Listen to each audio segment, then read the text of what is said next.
Hello বন্ধুরা, কেমন আছো? আশা করি ভালো আছো। আমিও ভালো আছি। আজকে দেখো একটা নতুন একটা রেসিপি করব আমি।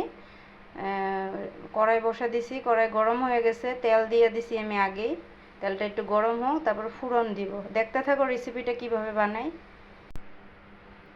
এই যে বন্ধুরা, আগে আমি পনির কয়টা ভাজা নিব। বাবা,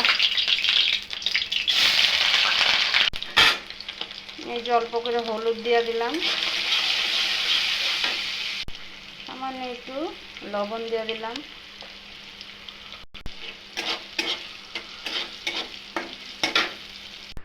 এই যে বন্ধুরা, ফোড়নের জন্য শুকনো লঙ্কা দিয়ে দিলাম, অল্প করে কালি জিরা দিয়ে দিলাম। এই যে কাইটটা ধুয়ে রাখছিলাম, ভালো করে কাইটটা কুচি কুচি করে পেঁয়াজটা দিয়ে দিলাম।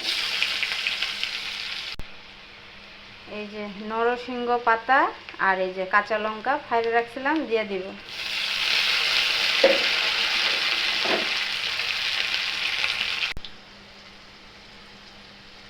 এই যে কাইটটা ভালো করে ধুয়ে রাখছিলাম, এখানে আছে আলু, টমেটো আর এই যে লোকাল বেগুন দিয়ে দিলাম। একসাথে ভাজা করব। স্বাদ মতন নুন দিয়ে দিলাম, স্বাদ মতন হলুদ আর ওই যে স্বাদ মতন একটু লঙ্কা গুঁড়ো দিয়ে দিলাম।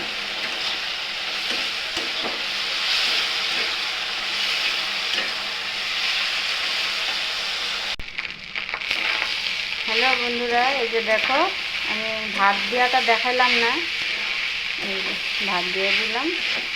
এখন পনিরটা দিব। এই যে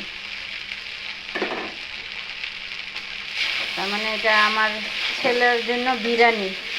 আমার ছেলে বলতেছে এরকম করে বিরিয়ানির মতন বানায় দাও, খাবো আমি। আমার ভাত ভাজা বিরিয়ানি।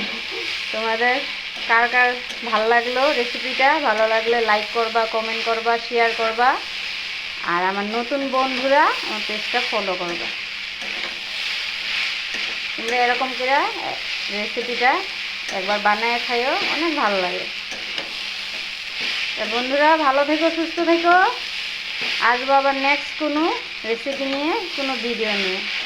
টাটা।